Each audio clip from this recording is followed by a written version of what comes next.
ত্রয়োদশ জাতীয় সংসদ নির্বাচনের দিন যত ঘনিয়ে আসছে কুমিল্লা জুড়ে রাজনৈতিক দল ও প্রার্থীদের ব্যস্ততা ততই বাড়ছে। নির্বাচনকে সামনে রেখে কুমিল্লার ১১টি সংসদীয় আসনে ৮০ জন প্রার্থী প্রতিদ্বন্দ্বিতায় নেমেছেন। বিস্তারিত জানতে গোমতী নদীর পাড় থেকে যুক্ত হচ্ছেন কুমিল্লা প্রতিনিধি হুমায়ুন কবির জীবন।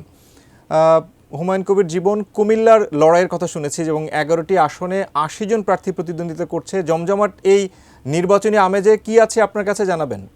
গোমতী নদীর পাড়ের শহরে ইতিমধ্যে কিন্তু ১১টি আসনে নির্বাচনে যে প্রচারণা সেটি কিন্তু জমে উঠেছে এবং যতই নির্বাচনের দিন ঘনিয়ে আসছে ততই কিন্তু নির্বাচনের মাঠ কিন্তু অনেক ব্যস্ততা কিন্তু বেড়ে যাচ্ছে প্রার্থীরা, বিশেষ করে যে সকল প্রার্থীরা রয়েছেন বিএনপি, জামাত এবং এনসিপির প্রার্থীরা, তারা কিন্তু আসলে সকাল থেকে রাত পর্যন্ত কিন্তু বিভিন্ন ভোটারদের ধারে ধারে যাচ্ছেন, তারা বিভিন্ন উন্নয়নের প্রতিশ্রুতি দিচ্ছেন। আমি এই মুহূর্তে আছি কুমিল্লা সদর যে শহরে আসন, সেখানে বাস্তবী ইউনিয়ন আমরা কিছুক্ষণ আগেও দেখেছি এখানে দুইটি দলের প্রার্থীরা কিন্তু এখানে গণসংযোগ করেছেন এবং যারা ভোটারদের কাছে ভোট চাচ্ছেন। তো সব কিছু মিলে যদি বলি যে আসলে কুমিল্লার যে কয়েকটি আসন আছে তাদের মধ্যে কিন্তু হেভিওয়েট প্রার্থী কিছু রয়েছে, বিশেষ করে কুমিল্লা দেবিদ্বারে ৪ আসনে হাসনাত আবদুল্লাহ, তিনিও কিন্তু প্রচারণা চালাচ্ছেন। এবং অন্যদিকে যদি আমি বলি যে জামাত ইসলামের যে কেন্দ্রীয় ডাক্তার আবদুল্লাহ মোহাম্মদ তার, তিনিও কিন্তু দাঁড়িপাল্লা নিয়ে কিন্তু ১৪গ্রাম আসনে কিন্তু তিনি গণসংযোগ করছেন। এবং এই মুহূর্তে যেই আসনটিতে আমি আছি এখানে ধানের শীষ প্রতীক নিয়ে কিন্তু মনিরুল হক চৌধুরী